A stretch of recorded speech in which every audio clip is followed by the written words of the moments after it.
In the Stone Age, while others suffered, I led my people to eat well with soup and roasted meat served in bowls, with rice and advanced weapons, thanks to my skills as an elite soldier. Before this, I was the king of special forces. While chasing a criminal, I fell off a cliff. When I woke up, I saw women in furs and felt a sharp pain in my leg. From experience, I knew it was a snake bite, so I took a stone knife and cut the wound open. I cauterized the wound. I screamed and collapsed, hoping the heat would kill the venom. After a night near death, I survived. Tough as a cockroach, I ate the meat a woman gave me and asked for more, but she refused. It made sense. After all, in this small tribe of barely 50 people, daily food was extremely limited. Besides, it was winter and food was saved for the strong. I had to find my own food as the weather worsened. I had to find a way to store food. The easiest meat was the fish in the nearby river, less than a kilometer away, but the tribe didn't eat fish or have tools. So I looked for vines to weave a fishing basket and soon brought back a large bundle. I brought the vines to the cave and started weaving, surrounded by curious children who had no idea what it was. They didn't speak. Nearby, some women were busy drying grass.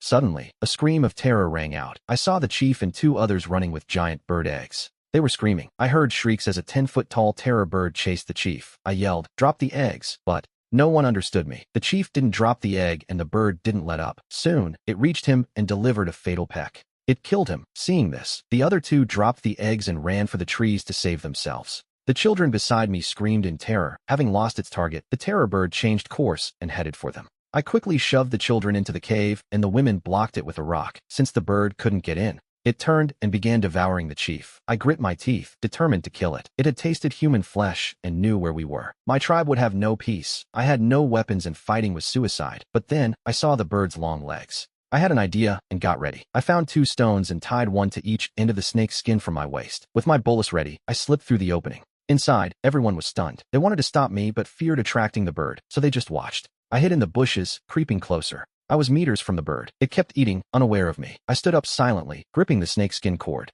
I started spinning the bolus over my head until the cord pulled tight. The bird noticed the movement, shrieked, and charged at me. In the cave, women and children screamed in panic, but I stood my ground. I stayed motionless. At 30 meters, I threw the bolus. The cord shot out, spinning through the air. The bird didn't just sit, it collapsed. It flapped its wings wildly, but couldn't get back up. In the cave, everyone stared in shock. I called 2 boys over to hold the bird's neck while I prepared. I raised a rock and brought it down. The bird's head shattered, and its body stopped twitching. The boys looked at me with fear and respect. I untangled the skin from its legs, tied it back on, and signaled that I was taking the bird's head. When I called them to the cave, they obeyed me without hesitation. Like loyal followers, the 3 of us dragged the bird to the cave. Seeing the massive prey, the people waiting inside emerged. They shouted and rushed out to help. The 2 men from the trees climbed down, seeing how I killed the terror bird alone. They felt great admiration. It was the first time the tribe caught such large prey. In the cave, I claimed the feathers and let them prepare the rest. Now, out of danger, I continued. I spent an hour and a half weaving until the baskets were ready. I used one for entrails and headed to the river.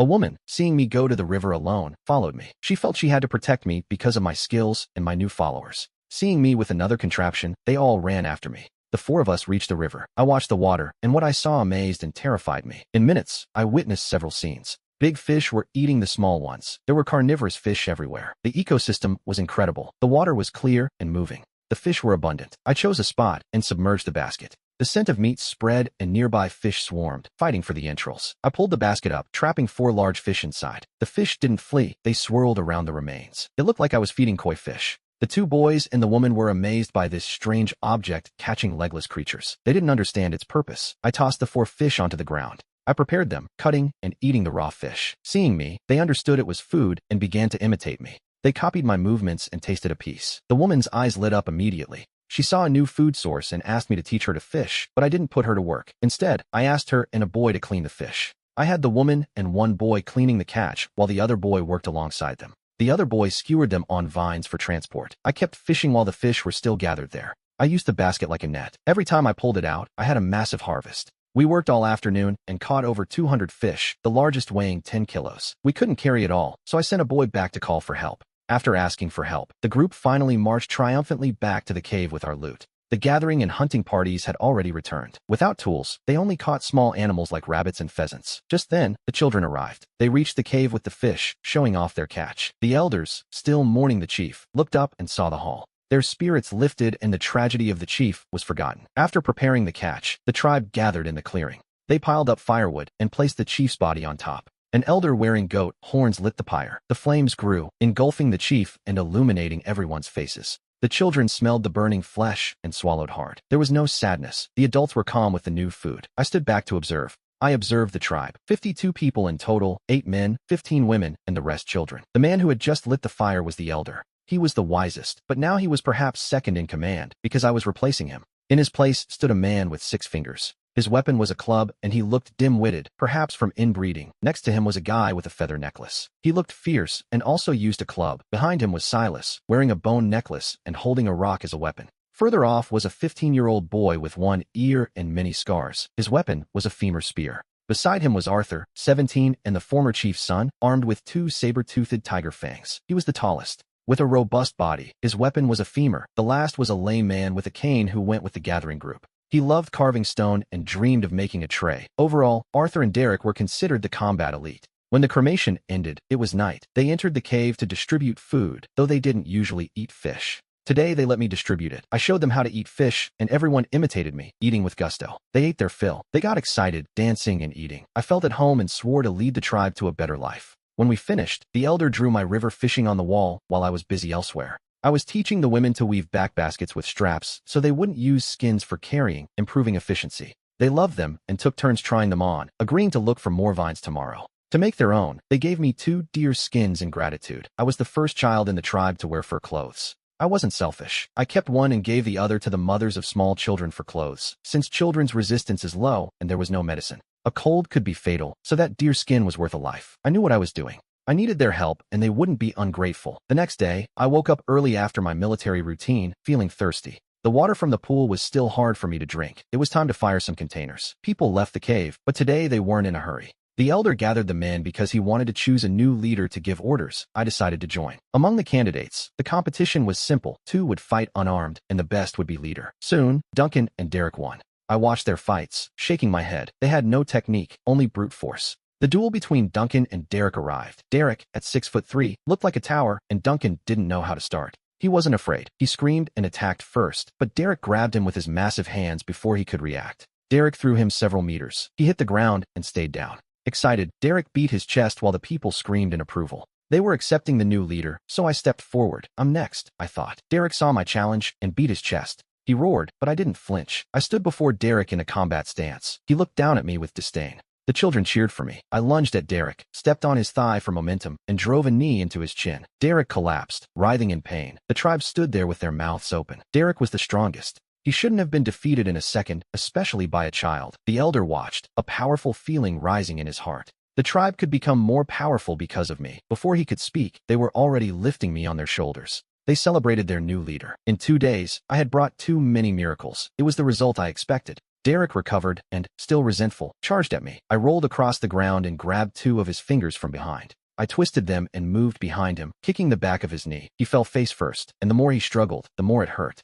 The brave Derek cried out and begged for mercy. I let him go and turned to enter the cave. The crowd erupted. The children cheered that a boy had beaten an adult, while the women gathered vines. They wanted me to teach them how to weave baskets. The elder watched the cave with a complex expression until I reappeared. I stood before everyone wearing my deerskin outfit, my hair tied back with snake skin. I looked clean and capable. I chose this style because it's practical. It's a look that signifies a worker ready for action. Under the tribe's gaze, I stepped in and organized the work, adjusting the gathering team's duties. The tribe had 15 adult women, and 6 of them were heavily pregnant. I sent 8 of the others out to gather with baskets. They didn't need much, just a stick each. The 6 pregnant women stayed to mind the home and the toddlers, while the older kids pulled weeds. I had one woman lead 2 boys to the river to fish. Everyone had their tasks assigned. One man, who looked quite depressed, had been tasked with polishing a stone basin. I planned to put him in charge of pottery, but firing ceramics isn't simple, so I gave him a temporary job. Yesterday's fish wouldn't last in this heat without smoking it, so I showed him how and left him to it.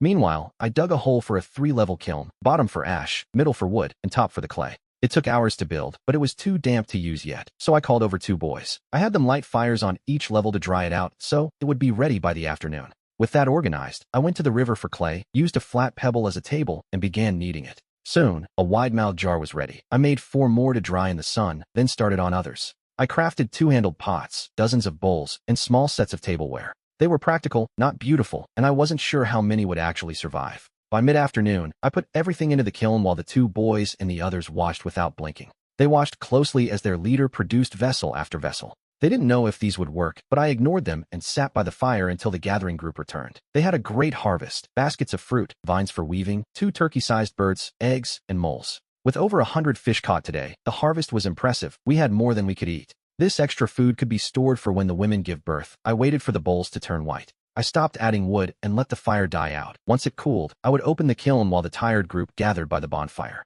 With happy smiles, they knew they wouldn't go hungry. I prepared the 2 large birds like beggar's chicken, a delicacy they had never tasted. I had no appetite. The food barely had any salt, which was a precious commodity obtained only through trade. I wondered if I could trade ceramics for more salt. After eating, the women returned to the cave to weave useful baskets. The smaller gathering team harvested even more today. I distributed the furs, so now all the children had blankets. The next morning, I woke up and went to check the firing. A nervous boy pulled the elder over, babbling excitedly. My hopes for salt and soup depended on this. With my heart in my throat, I pried open the kiln lid. I looked inside. The bowls were a brilliant earthy red, smooth as if glazed, and seeing this, the elder, he grabbed a bowl, stroking it with pure excitement. He ran to the cave and returned with a bowl of water, showing the tribe the beautiful vessel. I smiled and kept unloading. The 4 pots and 4 jars came out perfect, smooth, and crack-free. Of the 8 spoons, only 2 survived the heat. Out of 20 bowls, only 12 were usable. As the red pieces emerged, causing a commotion, Sam and David moved fast. They each grabbed a jar and raced to the river, returning quickly with fresh water. The elder stayed calm despite his excitement and asked how I did it. Before I could speak, the boys who helped me explained it to him. I only cared if I could trade them for salt, and told the elder. He looked at me like I was a spendthrift as he pointed to the pieces. He explained in his dialect just how valuable these were. When I finally understood, I was absolutely shocked. 1 bowl was worth a young man or 2 girls. Jars and pots were even more precious since water containers were so rare. Polishing a stone basin took a lifetime. Some tribes traded their own people for containers, thinking more mouths were just a burden. But I believe more people meant more food and strength, bringing new blood to the tribe. With that in mind, I assigned the tasks. The elder and 7 hunters would set out, taking a jar, a pot, and 3 bowls to trade for people and salt. The jar for 2 women, the pot for 2 young men, and the 3 bowls for salt or otherwise for girls. With orders given, they left while I continued organizing the day's work. The trade was with a western tribe. After crossing a mountain and a valley, they arrived at a tribe larger than ours, with about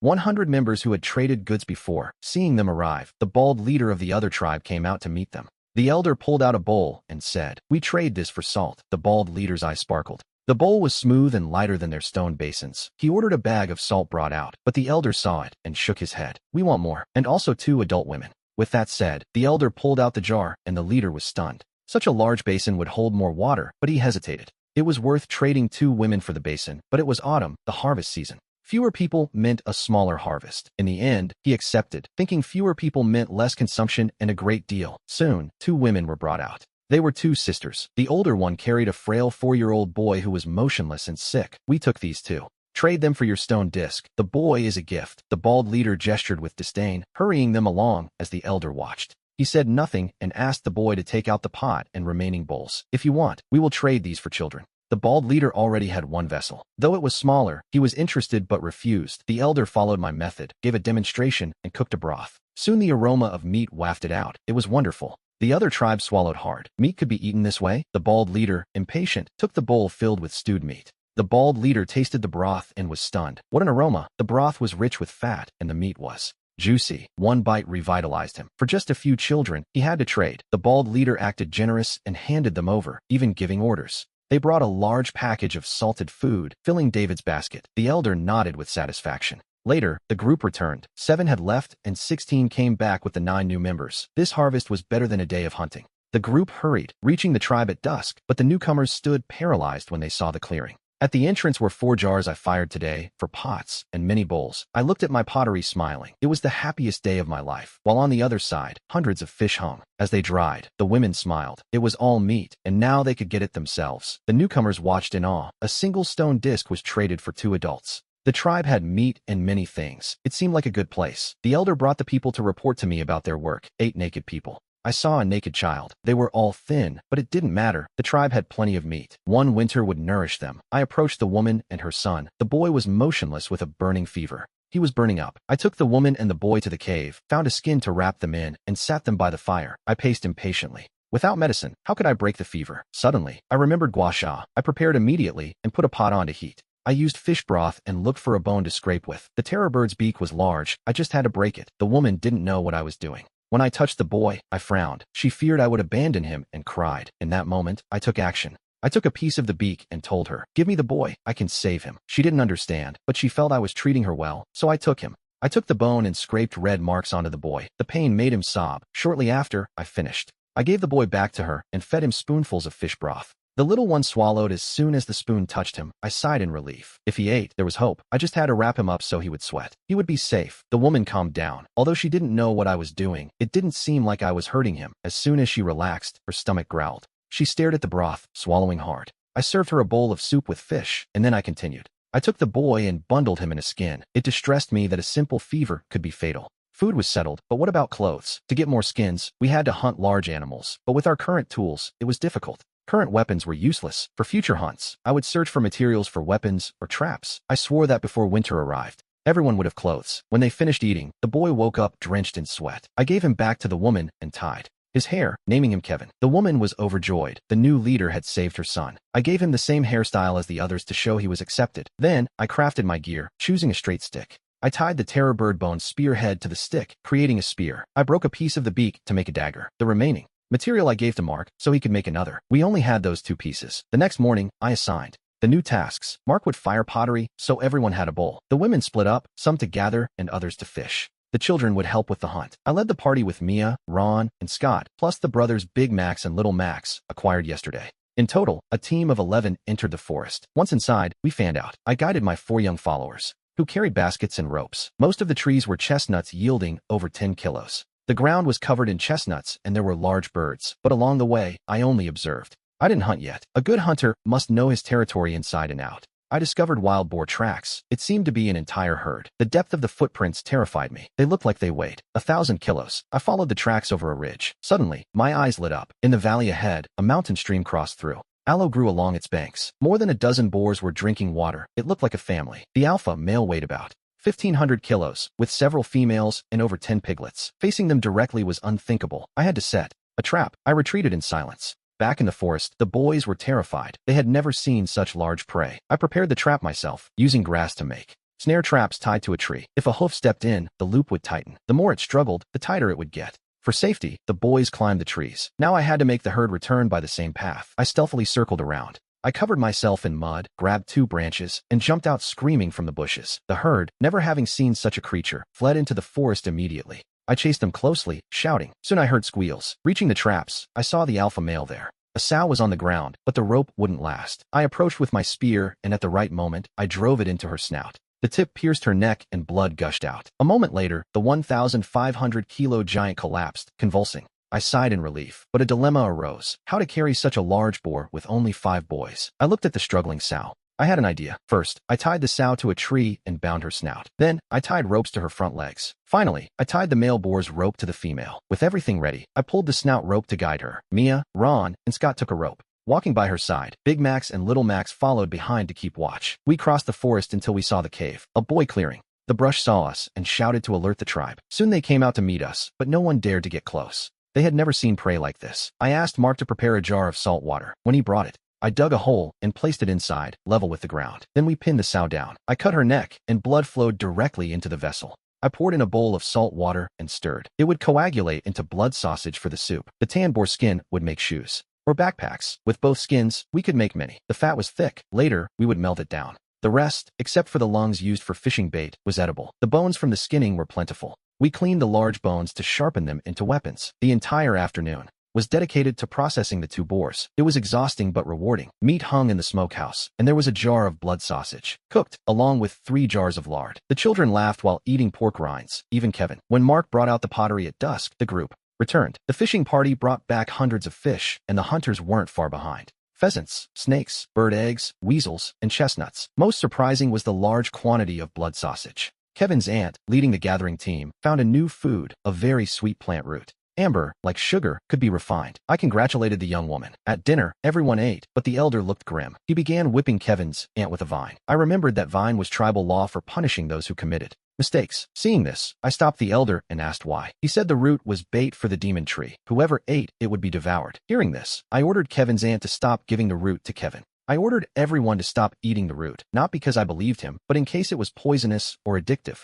Because of that, I slept alert that night, feeling changes in my body. The night passed without incident. At dawn, I began organizing the day. Everything stayed the same, except Kevin and his mother would fish while I went gathering with my followers. I wanted to see what this demon tree was. It was deep in the mountain. There are no tall trees there, only very dense brush. There are fruit trees, and as I moved, I discovered red chilies, the ones I craved. But the tribe didn't eat them. The spiciness made them believe they weren't edible. I ordered 4 men to gather only chilies while I followed the gathering team. A basin opened before me. There were animal skeletons everywhere. In the middle stood a strange tree about 60 meters tall. Its roots covered 500 meters, growing denser toward the center. It looked like a trap to lure animals. My instinct told me it was dangerous, but I decided to investigate, confident I could retreat safely. With every step, I probed the ground with my spear and slowly advanced toward the center. When my spear touched a hidden area, my elite soldier instinct warned me of danger, so I pulled back the spear and retreated. In that instant, a whistling sound rang out. More than a dozen sharp thorns slammed into the ground. Right where my spear had touched, each thorn had a white flower at the end. They were natural arrows. I felt glad to be alive.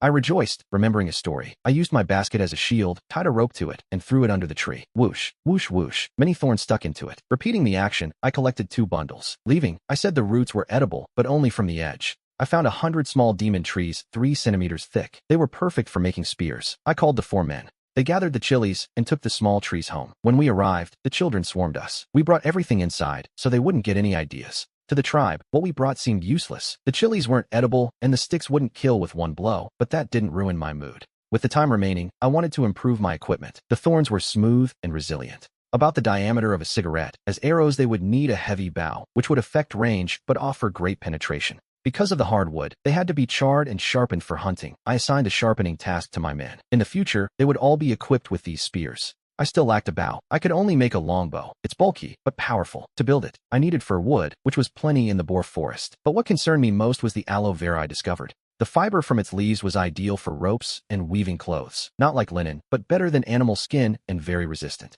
Its sap could treat wounds as an anti-inflammatory and sedative. Thinking of this, I planned to start cultivating aloe vera on a large scale. This way, the tribe would have clothes and wound mortality would drop. The next day, I went to the boar forest. I found 2 fallen fir trees, dry and perfect for bows. I spent a day preparing 10 axes and 10 knives. After a day of carving, a 5-foot longbow took shape. I straightened and polished it for another day. I made the string from pineapple fibers. The arrows were made with the thorns, and for the fletching, I used peacock feathers. I made over 200 arrows. 2 days later, I gathered the tribe. 30 meters away, I hung otter skins and showed them how to throw the javelin. At 30 meters, I hit the mark every time, then demonstrated its use in close combat. The tribe was thrilled. They didn't know their leader was manufacturing weapons for everyone except the youngest. I gave a spear to each person. The hunting team received 3, 2 for throwing and 1 for combat. The children coming of age had to practice every day. Besides clearing weeds and playing, they had to train. The white spear was striking, and the tribe loved it. It was the only long-range weapon besides stones. Then, I demonstrated the bow.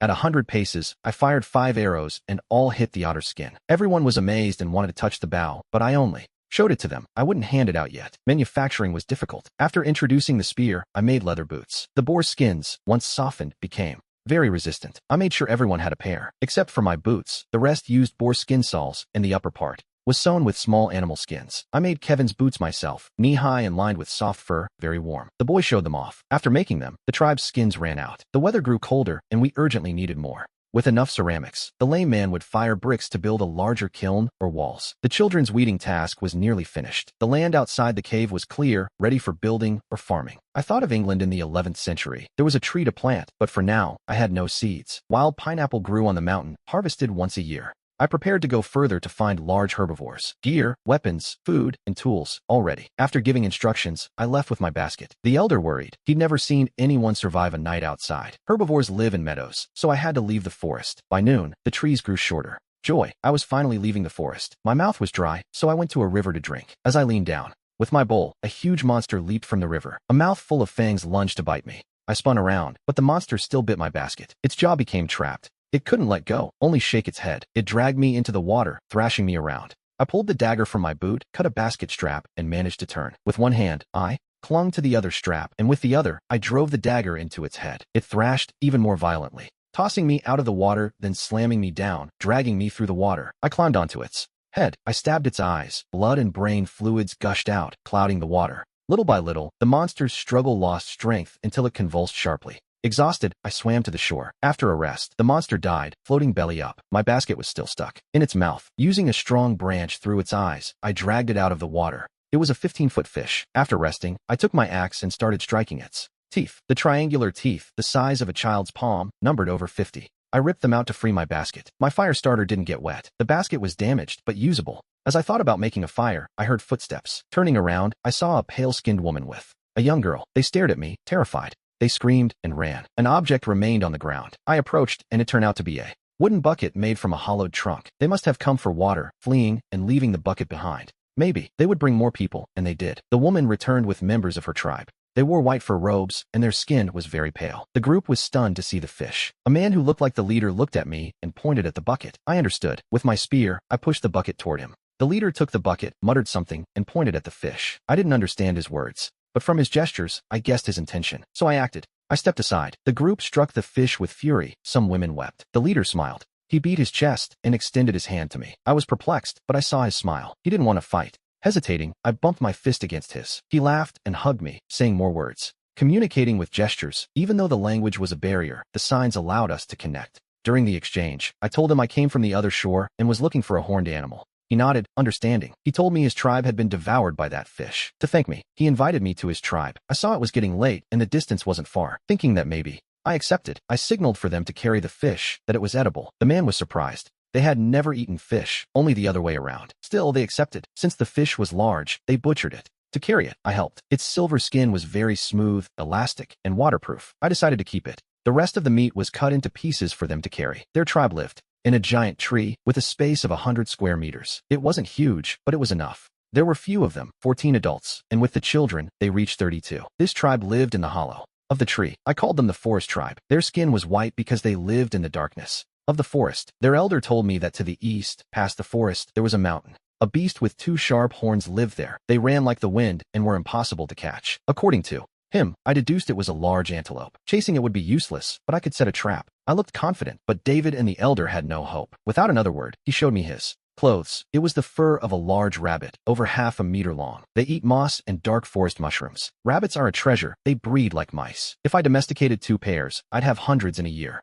David led his people to gather mushrooms as bait. Soon a fat rabbit appeared, and they swarmed it. I pulled out my bow and arrow. David stared, stunned. With a whistle, my arrow pierced a rabbit's neck. I gave him an arrow as a symbol of friendship. By midnight, I had killed over 10 rabbits. We split the loot, skins for me, meat for the tribe. Now I just needed to gather more for my people. I could use the horned beasts to pull carts. The next morning, I said goodbye to David and headed out. I left the forest, and a vast prairie opened up before me. I saw herbivore tracks and readied my bow. I laughed with joy. I saw a herd of blue antelopes the size of donkeys. They would be perfect for labor. Their sharp horns were dangerous. One attack could be fatal. I realized it was their mating season. I would control the male, and the others would follow. I hid behind a bush and prepared my bolus. I saw my chance. I threw the bolus, entangling the male's legs. He hit the ground bellowing. Like a cowboy, I threw my lasso, catching 2 females. The rest of the herd panicked and scattered. I tied their legs. To break their pride, I used my axe to remove their horns and cauterize the wounds. The horns would never grow back. The 7 beasts, once furious, were now docile. I tied them together. As darkness fell, I led them to a stream and ate dried rabbit. To the northeast, I saw something. A multicolored rocky mountain reflected vivid colors in the sunset. It was a mineral vein. I had to go there. I want to investigate, but it's too dark. At dawn, bellows wake me. The scene before me is thrilling. I jump for joy. The 2 females that fled returned with 8 calves and another adult. I hide and repeat my move. After some maneuvering, I have them all under control. The herd grows from 7 to 18. By then, the sky is clear. I mount the leader and head toward the mountain. The place is a treasure. I find a rich copper mine. The other colors are associated minerals. With these, the Bronze Age is near. The orange rock is realgar, used as medicine, great for bites or parasites. The white is kaolin for crucibles, and the red earth is a great ore. These are termite mounds. Their earth is perfect for pottery. Luckily, the mountain is only 3 days away on foot. With antelopes pulling a cart, it would be faster. I just need a bridge. With my plans ready, I enjoy the view. East of the mountain, there is a vast water system. I see an immense swamp. The aquatic vegetation is lush, a paradise for wildlife. There is black grass, alfalfa, and tall elephant grass. Every tree is a feast for herbivores. The tribe is perfect for cultivating these. My rabbits and this herd depend on them. There is also wild chive and water celery. Taking them will provide vitamins. By mid-afternoon, I collect a bag of seeds. I tie it to a female's back and hunt for dinner. Soon, 2 of my arrows bring down a giant prehistoric goose. It falls. I pluck the feathers from my arrows and plan to roast it to restock my meat. But as I crouch by the water to clean the bird, I make a discovery. Rice, rice, more rice. It's everywhere. Back at the village, they keep watch. To increase production, David uses brute force. If he sees a burrow, he digs it out. If they don't come out, he uses fire and smoke. The method is effective, and he captures several litters. But this destructive hunting brings misfortune. In this season, all tribes are stockpiling food. The cannibal tribe is no exception. Their food is humans. They eat the men. They keep the women. The day I go to the swamp, the cannibal tribe is attracted by David's fire. The group consists of 40 adult men. Their weapons are stone axes and spears. They are formidable. The 2 leaders ride young mammoths. Our tribe, even with all its members, cannot match their numbers. Facing such an enemy, David and his people flee. The cannibal tribe pursues them.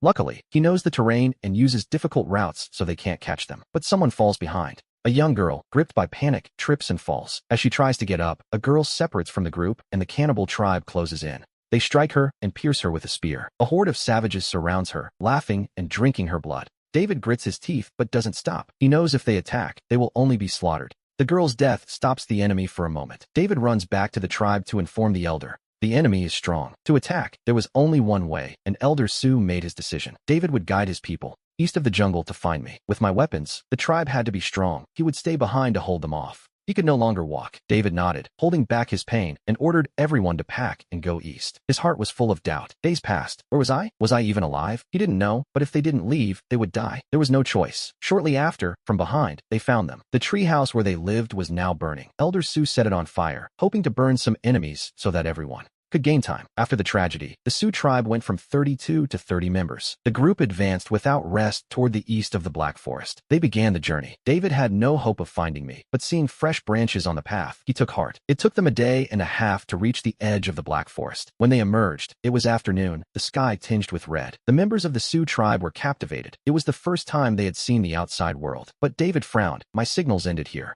He didn't know where to look. Confused, he noticed traces of a campfire by the stream. Approaching, he saw animal tracks. Among them, the marks of my boots. David sighed in relief. He knew I was close, so he told his people to rest. While they fled, I was in the swamp, searching. Finding rice among the reeds was not easy. Suddenly, I had an idea. Waterfowl like that plant. I just had to look where they gathered. Thinking this, on one hand, I rowed, and on the other, I struck the water. Suddenly, from a nearby reed bed, a flock took flight. I followed their direction. As I approached, a rice field with heavy stalks appeared. My eyes sparkled with excitement.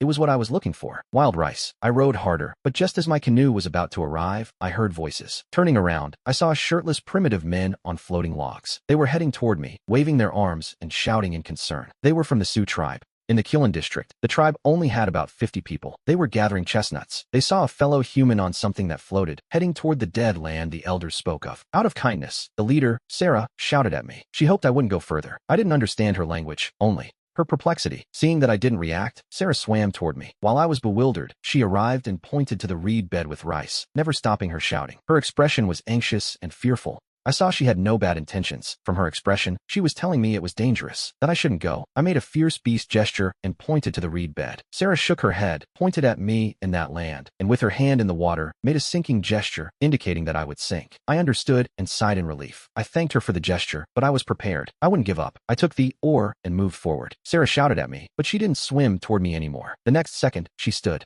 Stunned, she saw me tie 2 boards to my feet, and with a wicker shield, I walked over that dead land without sinking. Everyone shouted in amazement. They had never seen anyone walk on the dead land without sinking. Although it looked easy, it wasn't. Under the reeds was thick mud. Each step required great strength to lift my feet. After much effort, I reached the rice field. Each plant was 2 meters tall, with stalks heavy with golden grains. I drained a little water and stayed there. I pulled out my snakeskin bag and harvested. I didn't stop until nothing was left. Then, with 2 bags of rice, I returned happily to the canoe. But I had barely rowed a bit when the people of the Sarah tribe surrounded me. They surrounded me. The crowd saw my raft, loaded with 2 sacks, still floating. Their eyes lit up. That floating thing could carry people and objects. The smartest ones imagined rowing in it to gather chestnuts. I looked at the people, feeling anger, but they didn't seem malicious. I contained my anger. Sarah, noticing my annoyance, signaled me, asking if I could teach them, looking at everyone surrounding me in the water. Besides, they had been kind enough to warn me. So I agreed. I instructed them to gather their logs, align them, and I used reeds to tie them. Well, then, I told Sarah to climb on. The raft held her. Sarah got excited and called her people.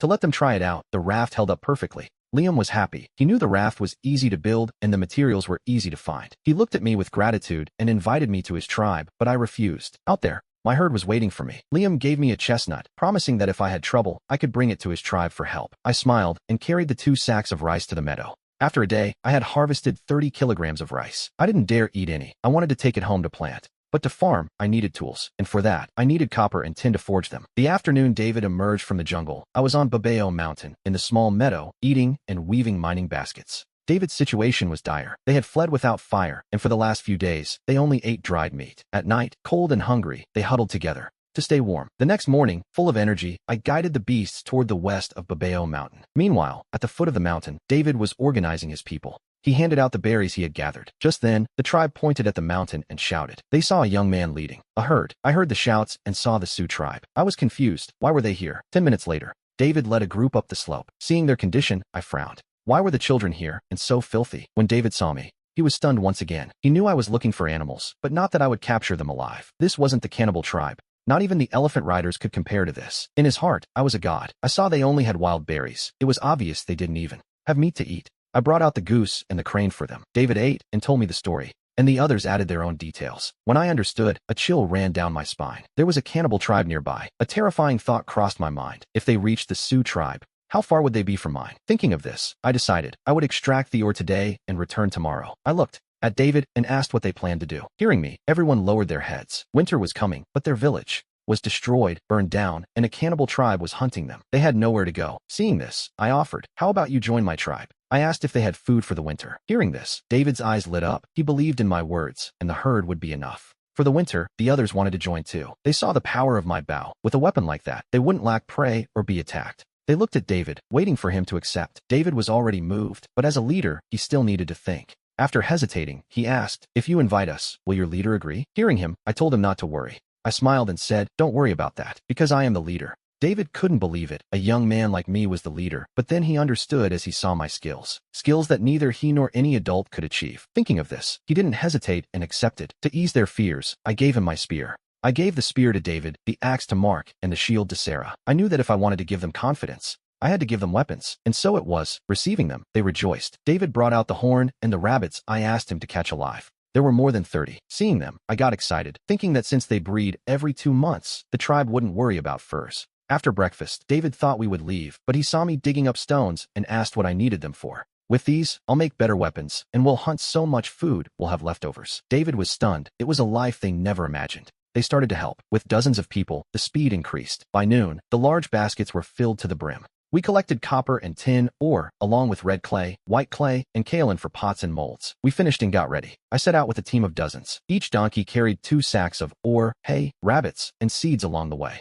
Our pace wasn't fast. I was teaching David and the others how to use the weapons. We walked until dusk and set up camp. The first half of the night was quiet, but in the early morning, I felt it. The ground was trembling. Immediately, I sat up, alert. Suddenly, I remembered David's long-nosed monster. In an instant, I knew what was coming. I woke everyone up and put out all the fires. With 2 sharp but youthful roars, 2 enormous silhouettes suddenly appeared in the distance. In the firelight, they saw dozens of men with torches, weapons, and bone ornaments. The man on the elephant signaled. They all charged toward us. My combat experience kept me calm as I gave orders to a member named Matthew. I told him to flank them and run north, while David, Mark, and Sam would follow me to cover the rear. I analyzed the situation. I designed a tactic. The enemy had 2 men on the beast. They weren't fast, and their weapons were axes and spears. With their throwing weapons, a person could barely reach a few meters, but my bow reached 100. Therefore, at a distance, I could drive them away. At that moment, David grew tense seeing the enemy charge, his hand on his spear. He hesitated, but seeing me so serene, he forced himself to calm down and find his strength. Looking at David, I mentally calculated the distance. 200 meters, 150, 100.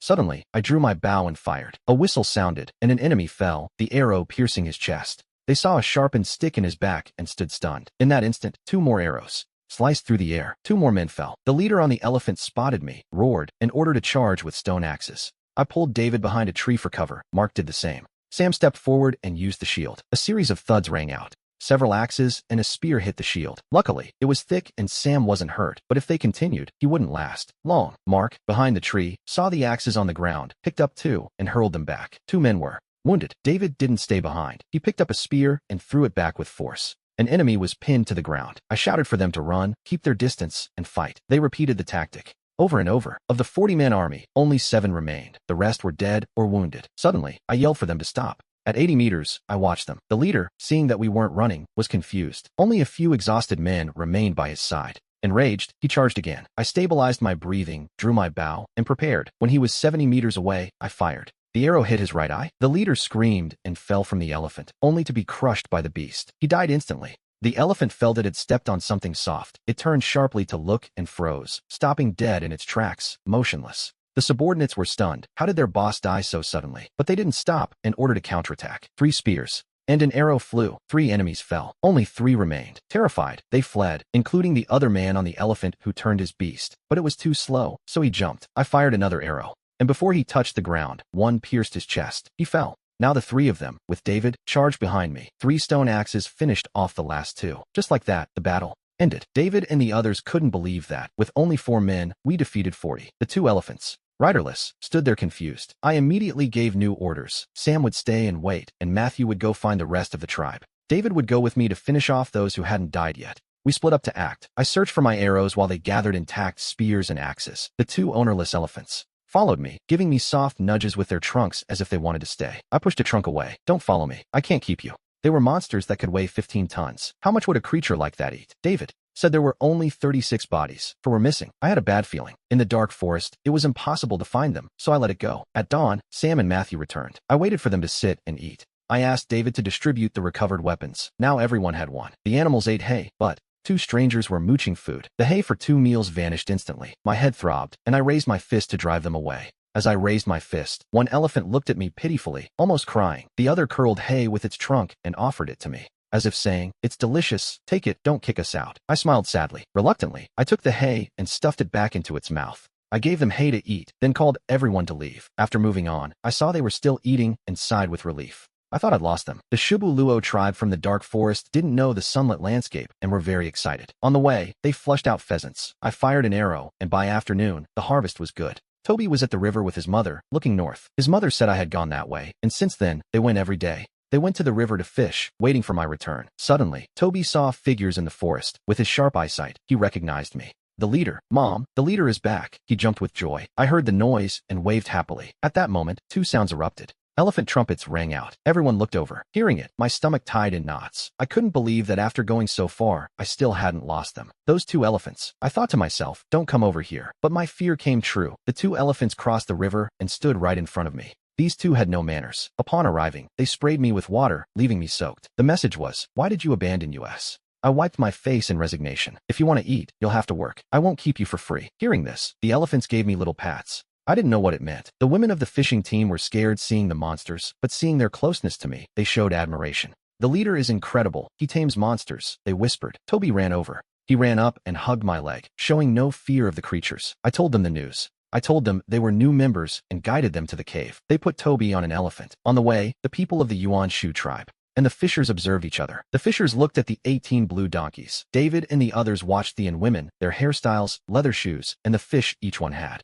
Each woman had a white-shafted spear, David's favorite. Seeing that everyone had one made him envious, but now he belonged to the same tribe. He got excited. I guided the Shu tribe back to the Yin tribe. Upon seeing me, the Yin people shouted, "Leader!" The people of the Shu tribe were drawn by the sound. Seeing the scene, they were stunned. They saw beautiful pots, countless fish at the entrance, and also a wounded boar. It weighed over 1,000 kilos, and I was pleased. The hunting team had mastered the spears. David finally understood the strength of the Yin tribe. Finally, he trusted that they wouldn't go hungry here. The children in the village and on a hill were facing 4 new beasts. They were the things they feared most. That grass would be enough to feed the animals all winter. I told them I had tamed the 4 beasts and they could help us work. Nearby, there were many red bricks. Silas said he was firing 4 kills a day and had even made a new tool for the children. He showed it to me proudly. Seeing the lame man's invention, I was speechless. It was a wooden rake. I praised his potential as an inventor. I asked him to make pottery for the newcomers tomorrow. Speaking of pottery, the elder said the Scorpion tribe had come to trade a few days ago. They paid with a lot of food, enough to last a long time. After inspecting the work, I began organizing the animals.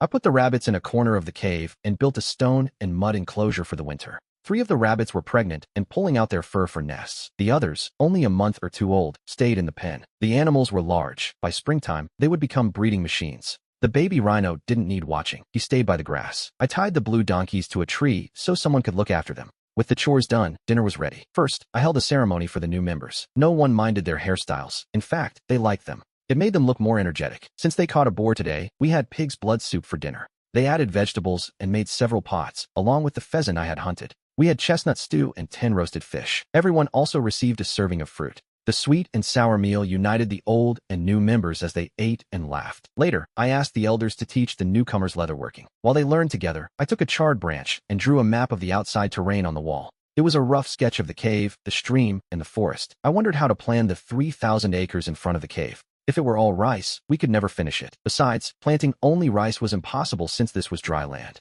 Rice grows in paddies, and converting dry land into paddies was a monumental task. Then there was the housing for the newcomers and newborns. The tribe now had 97 people. The cave was no longer enough. In the future, we would have to build houses on this land. Housing, rice paddies, orchards, a farm, warehouses, pastures, a foundry, and a carpentry shop. It all required careful planning. To achieve this, the first problem was the rice paddies. I planned to build a square city in the center with residential areas, a farm, and warehouses. With the foundry and carpentry shop inside, the city would house 5,000 people. It would take several years to complete in phases. Next, I'd dig a moat around it. Using the excavated earth and bricks, I'd build a wall to protect us from beasts and outsiders. With the moat as the center, an artificial river would be dug, and then the earth would be moved. By diverting the eastern stream with bypasses, the water would return to the creek, forming a system. In this river network, small irrigation canals would be dug. The moat and artificial river would be 4 meters wide, while the stream was 8 to 9 meters. By narrowing the channel, the flow wouldn't change, but the river's speed would double, making hydraulic works like water wheels easier.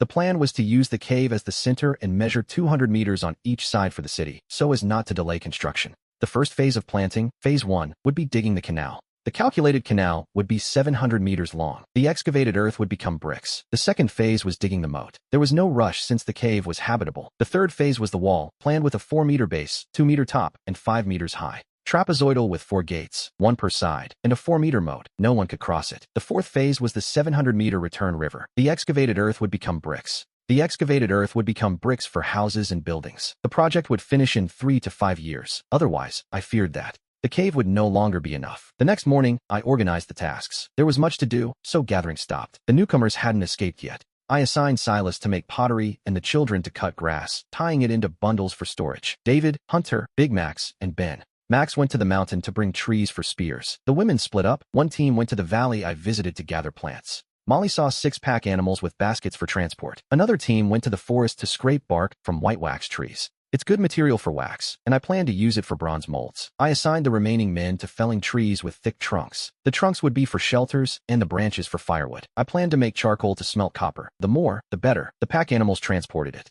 If they couldn't, they'd ask the baby rhino for help. The people didn't understand. They thought we should store food, but I told them the reserves were enough. We had enough to last until spring. If we kept fishing, the population would suffer. So I let the fish spawn and sent the teams out. I got to work. First, I used firewood to make charcoal. Then, I used kaolin and clay to make crucibles and ladles for refining and alloying. Next, I used fire clay to make square casting molds. I would cast copper and tin plates, then adjust the proportions for different tools. Once everything was ready, I built the furnace. I mixed clay, broken pottery, and straw to make a mud paste. With it, I built 4 cylindrical furnaces, each 40 centimeters wide. This way, I could fire them all at once to save time. I used python skin to make bellows. Silas didn't understand, but in his heart, he felt great anticipation. When I finished the preparations, the most primitive smelting team was complete, just waiting for the charcoal to burn and the furnaces to dry. Big Max and Hunter worked all day bringing spear shafts, but the woodcutters struggled. They broke 3 stone axes. I told them to continue tomorrow. Whoever did well would receive new equipment. They were confused. The stone axe was the best they'd seen. Could there be something better? Their anticipation grew. After dinner, everyone relaxed.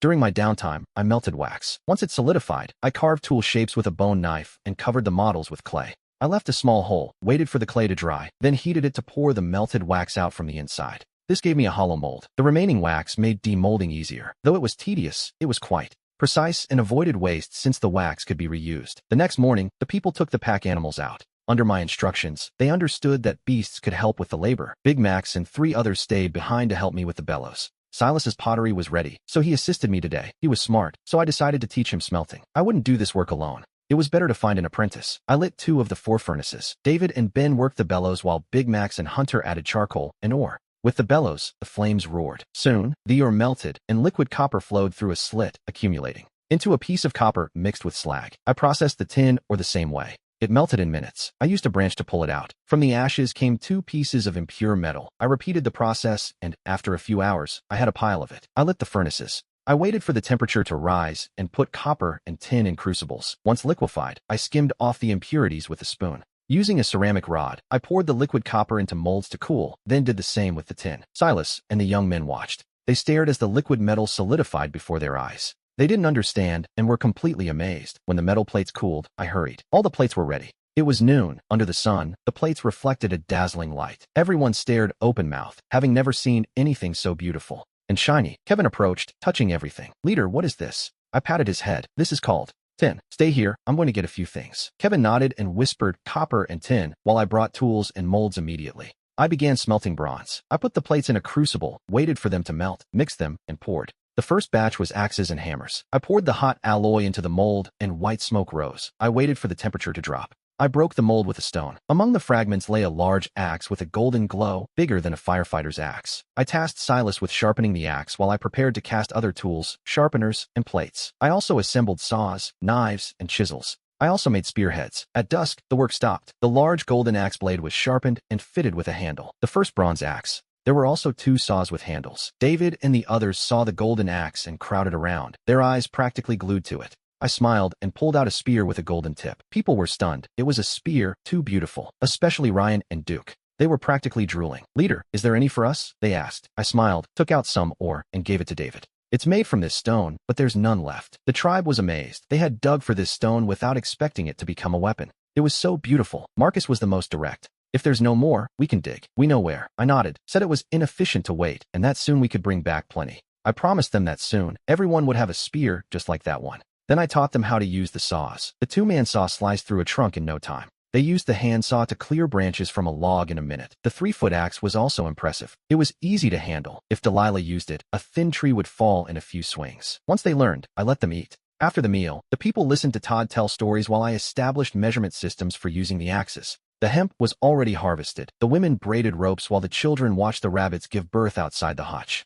The 3 female rabbits gave birth to 6 or 7 kits each. The rabbit population nearly doubled. Todd had pottery experience and helped with wax molds while I made bronze shovels for the river. Todd could imitate the design for agriculture using my model, allowing me to finish my own tasks. I researched the most important tool, the plow. I planned 2 sizes, one for the cart and another for heavy work. The other was for the cart, specifically designed for plowing and digging out riverbeds. The next day, some women braided reins while others cleared space for a stable. Todd and 4 friends handled the foundry. They smelted copper and tin plates, asking me questions while I guided the women in construction and tree cutting. We set the posts, driving one into the ground every 2 meters to form a sturdy enclosure. They tied crossbeams to secure them, wove branches into the fence, applied mud, and built a shed inside. The 4-meter shed became the home for the baby mammoths. We finished by lining the inside with bundled grass. The tribe was busy, unaware that the scorpion tribe had already set their sights on us. Their leader had a major concern. As the weather cooled, their stream was drying up. They had to travel 3 kilometers for water and needed storage containers, so he went to trade with the tribe for pottery. He failed to get the ceramics, and the idea of a raid began to form. In his mind, the men were weak. They had fewer than 10 men, while we had 15. Plus, last time he made long stone spears, he thought defeating and robbing us would be easy. Taking our pottery and food wouldn't be a problem. That morning, Silas led his men out. Armed with several spears, they marched toward the tribe, ready to defeat our hunting party and then loot the settlement. In the forest, Arthur and Joe were already busy felling trees. Today they worked fast. With 3 axes and 2 saws, in just half an hour, they could obtain a clean trunk. That was the speed of just one group. The team had 10 men in 3 groups, dropping 3 trees every 30 minutes. The last man was Mason, in charge of transport. He guided a grazing mammoth nearby when suddenly, a group rushed down from the opposite mountain. Each one carried a spear. Mason screamed toward the slope and pulled the mammoth to flee. Hearing him, everyone stopped working. They grabbed their weapons to fight. Silas and his men chased them to the slope until, with several whistling sounds, 2 mammoths were hit. They trumpeted and fell. The other 4 ran frantically toward the tribe, dragging the fallen bodies behind them. As they reached the hill, the tribe pulled out stone axes and hurled them. With a whistle, 3 enemies hit the ground. 2 more were wounded, leaving 10. Silas, furious, ordered them to throw spears, but Arthur and the others had already taken cover. The spears thudded into the dirt. Derek and the others, hidden behind trees, launched 9 white-shafted spears at Silas's tribe. For more fell. The survivors hid behind trees in terror. Derek and his men also stayed low, waiting, but heard nothing. They didn't know Silas was scared to death. The enemy was terrifying, and the tribe was much larger than expected. Much larger. He only had 8 men left, 2 of them wounded. Fighting was impossible, so he acted immediately. He led them toward the dragon's cave. At the same time, back at the village, things were moving. Sarah brought the baby mammoths to me, so I could name them. I called the big one Titan and the small one Bond. I was about to speak. Titan looked west and trumpeted. Sarah startled. I looked west and saw 4 mammoths dragging something. They were dragging the bodies of 2 of their own. Spears were stuck in the mammoths, and no one from the logging team was behind them. I grew alarmed and ordered the tribe to hide in the cave until my return. Then, I grabbed my weapons and set out. I took my bow, my arrows, and my gold-tipped spear. I mounted Titan and rode west with Bun following. Following the blood trail, Titan carried me fast into the forest. Suddenly, people appeared carrying golden axes. It was Arthur and the others. I was puzzled. Why were they here? No one seemed hurt. Joe brought the team to me and explained everything. Hearing it, I wondered why Silas and his people had attacked us. They attacked us, but it didn't matter why. If they harmed my people, they would pay. Not even death would be enough for those bastards. I wouldn't let my soul rest until they paid. I brandished my spear and led the loggers toward Silas's tribe. We reached Silas's tribe after 2 o'clock. The clearing was empty, and the entrance was blocked by a massive rock. There was a crack where they were spying. Silas was terrified the enemy would come for revenge, and his fear came true. The enemy had arrived. The leader had a gold-tipped spear and rode a giant beast. In that moment, Silas regretted everything. If only he had known the enemy was this strong, he never would have attacked. I noticed the spying eyes, grabbed my bow, drew back, and notched an arrow. A sound rang out. A cry of pain. The arrow pierced Silas's eye. Go move that rock, I ordered. I pointed to the entrance stone. They stepped forward and began to push, but even with the strength of all 3, they couldn't move it. The rock pushed back against them. Did they really think blocking the door would solve this? I stepped closer and readied another arrow. Behind the rock, several men were bracing themselves. I fired another arrow, and the enemy scattered. This time the shaft pierced through 2 men. The others, seeing this, panicked. They fled in terror, refusing to stay close. Thus, Derek and the other 2 moved the rock, and the 3 bodies behind it were crushed. Everything went silent as the entrance opened, revealing a fire. Women and children trembled in the grass near the 5 remaining men.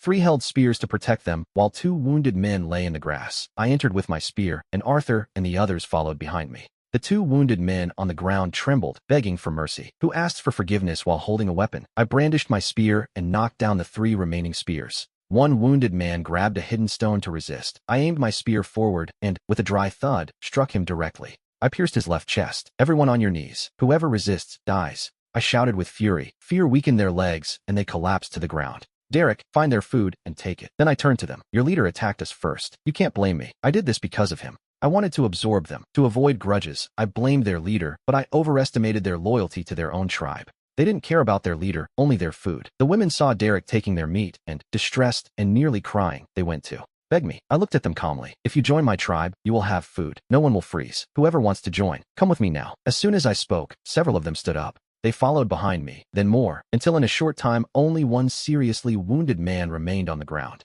By his appearance, he wouldn't survive. I didn't worry about him and guided the new members out of the cave. I ordered the cave to be burned. Silas's tribe vanished. Upon returning, the new members integrated. Well, they had traded with Silas before, so they fit in quickly. I hadn't lied. The Han tribe's food was abundant. With the loot, there was enough food for 200 people all winter. The cave was at its limit. With winter approaching, the warm cave made the people feel secure. They saw we raised wild beasts, especially Titan and the others, true monsters. This gave them a new idea of the Han tribe's power. Now they were proud to be members. Everyone has been weaving ropes nonstop, accumulating piles. The men continue logging, storing trunks for building, and branches for the kills. Charlie, you weren't idle either. You created woodworking tools and smelted 50 bronze shovels, with everything ready to finish the first phase. Diverting the water. I had to start, so I took a long hemp rope to measure and mark the location of the north wall. There, at every corner, I placed a post. With that guide, I looked for the best spot for the river. Then I would build the kiln. The excavation would provide plenty of soil, so I would make the adobe bricks at the same time. I decided to bake blue bricks,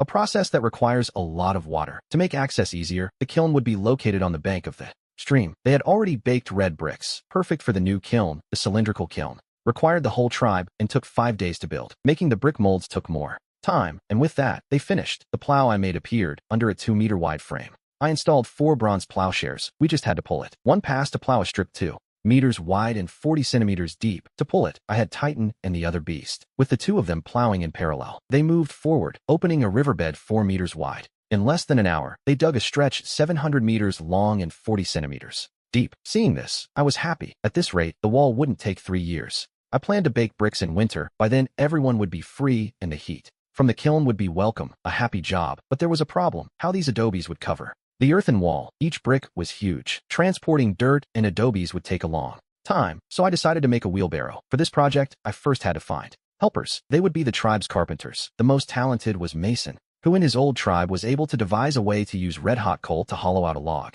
The other was Miller. He didn't talk much, but his work was impeccable, based on my designs. Recalling my past life, it took the three of us one day to create the first wheelbarrow. For the construction, the people were fascinated with the new tool. It was less exhausting than carrying by hand, but I wasn't optimistic. When turning, the wheelbarrow wobbled from side to side. Like that, it wouldn't last. I saw the problem and improved it by lengthening the wheel axle. After giving instructions to my assistants, they got to work. The improvement was quick. 2 hours later, the new wheelbarrow was ready. This time, the wheelbarrow didn't wobble, and efficiency increased. I decided to mass-produce the second model. The first batch would be 30 units. Between men and women, there were dozens of adults. The wheelbarrow, for hauling dirt, would be useful. Then, the team of 3 carpenters, at a rate of 2 days. For every 3 wheelbarrows, equipped the crew. The water diversion moved fast. The adobe work, once slow, now progressed faster with the wheelbarrows. On the 18th day, a trench 698 meters long and 4 meters deep stretched out before me. I stopped the excavation. The remaining 2 meters would be dug when diverting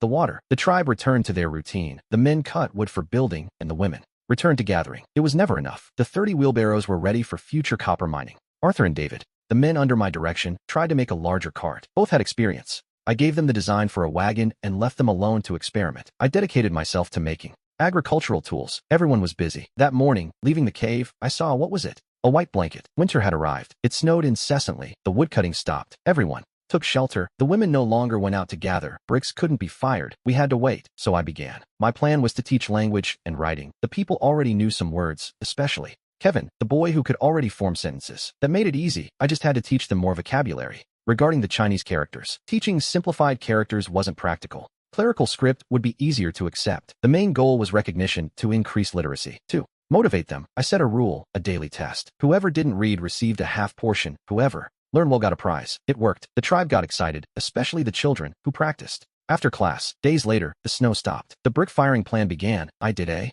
demonstration with 2 batches and let the tribe take over. They only worked to load and unload the kiln. The rest was firing and cooling. Days passed studying and moving bricks. A simple life. When they weren't busy, they made ornaments. Most were men doing great work. I didn't understand why until the elder explained it was to avoid inbreeding. Many tribes met in spring for a mating festival. If a woman was attracted to a man, she joined his tribe. That attraction in the tribe was based on the man's strength, his tribe's power, and their food. This was judged by their ornaments. Carrying a long femur as a weapon meant your tribe hunted great beasts and had food. These words gave me some ideas. I felt I was missing something, but I lacked nothing. Ancient necklaces didn't interest me. I thought about it and decided to create a headband. Headbands were made of gold, silver, jade, or leather. Each could use a different material. Gold is a symbol of nobility, but the Wan tribe had no gold, so my headband was made of bronze. Since I had one, I couldn't leave the others with nothing. I made a tin one for David, and he loved it. The other men, with my help, also created hairstyles with other materials: fur, wood, bone, and hairpins. From then on, the Wan tribe had a new rule. Children could only wear buns or headbands, no hairpins. Adults could use headbands and hairpins to distinguish themselves from minors.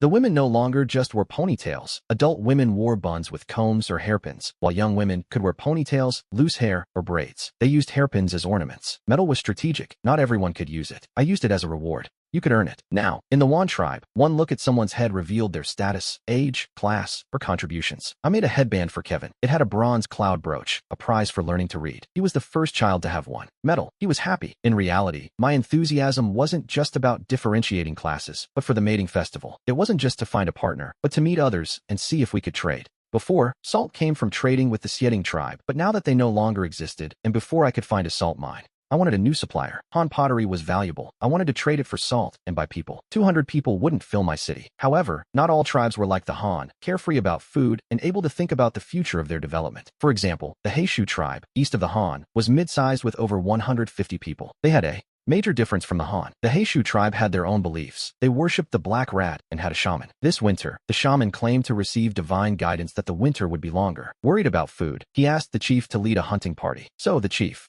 of the Heishu tribe, Silas, took 19 men to hunt. Soon, they noticed something strange to the west of their forest. Every so often, a dense black smoke rose. It was intentional. There were people to the west, long ago. They reached the edge of the forest, but the river was impossible to cross, so they didn't venture further. Now, the smoke came from near the river. Silas informed the Heishu shaman, who didn't seem surprised. He was intrigued. To him, fire was for cooking, and frequent fire meant plenty of food. If it were for warmth, why didn't they keep it going? The shaman was suspicious and asked Silas to investigate and try to trade. Perhaps they could learn something. Silas set out with his team at that moment. On that mission, meanwhile, in the Wan tribe, Marcus and Leo watched the brick kiln. They stared at the kiln fire, tossing in wood occasionally. They had been feeding the fire since the night before, and by afternoon, the bricks were red hot. It was time for water and sealing the kiln. Marcus sent Leo to find the others. Leo nodded and went to the cave, but when Marcus was left alone, Meatball's roar echoed. Immediately after, the beast began to run, and screams were heard. Marcus climbed out of the kiln pit. He poked his head out and saw a dozen spears flying toward Meatball. Terrified, the beast ran toward the cave. I was about to lead the people to pour water when, as I stepped out, I saw Meatball being chased. Silas and his men were going to follow him, but then they saw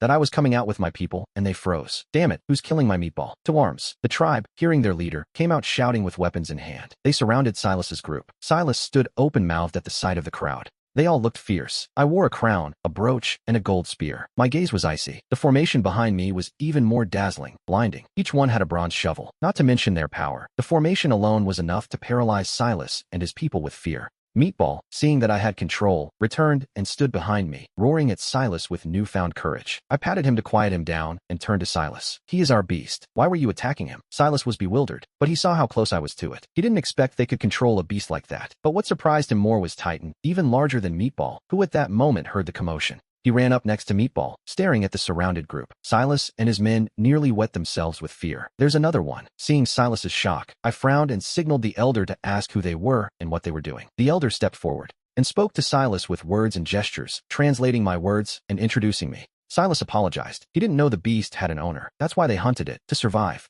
Finally, with tears in his eyes, Silas revealed his purpose. I didn't expect them to want to trade food, but they actually had something that interested me. What do they have to trade? Silas hesitated, mentioning stone vessels. They are essential for any tribe. This time, the elder intervened. We have plenty of vessels. If you want, you can trade them for other goods. We accept salt or people. Now it was Silas's turn. He was stunned. Not only did we have vessels, but we were offering them to him. He couldn't believe it. The elder called some children to bring out the pottery. In 2 minutes, they brought a jar, a pot, and bowls. Some curious children held bowls of meat soup, slurping loudly. The scene left Silas dumbfounded. He had never smelled anything like it. I asked someone to bring a bowl of soup for him. Without tasting the soup, he wouldn't know the use of pottery. Silas took the bowl and sipped, feeling a warmth spread to his stomach. Then, his whole body warmed up. This soup was prepared for warmth. It didn't have much meat, but it had bones and chilies. Drinking it was a great comfort. Silas was conquered by the soup. He decided to trade people for ceramic pots. He didn't know what salt was, so the elder explained the prices. 1 pot for 2 teenagers or 1 adult woman. It was an acceptable price, but on this trip, he hadn't brought any people.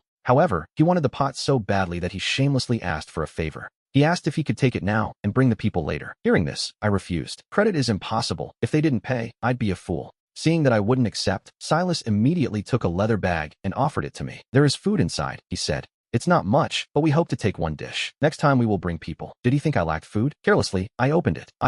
and looked inside without interest, but I was shocked. My eyes locked onto the contents. They were peanuts. In my mind, dozens of dishes appeared that I could make with them. Roasted, boiled, fried, or even peanut butter. This was a great find, beyond just its nutritional value. The most important thing was that I could extract oil from them. If we planted them in large quantities, we would have oil for cooking. That fat could be used for soap, candles, and explosives. They were a strategic resource. I suppressed my excitement. It took me a moment to regain my serious face. Where did you get this? Silas gestured frantically to explain. Until I finally understood. It came from the god his tribe worshipped. The rats would dig up the peanuts from their burrows. They knew where to find them, so they weren't rare to them. I nodded in silence and took a basket. A basket full of peanuts could also be traded for ceramics. With the shell still intact, Silas couldn't believe his luck. That I would give him such a deal. Excited, he agreed to bring more. Silas took the basket, a pot, and a ceramic bowl. I even gave him a spoon as a gift. As they walked away, I felt a chill. An unknown tribe had reached my cave. Luckily, there weren't many of them. If they had come to attack, even if the tribe resisted,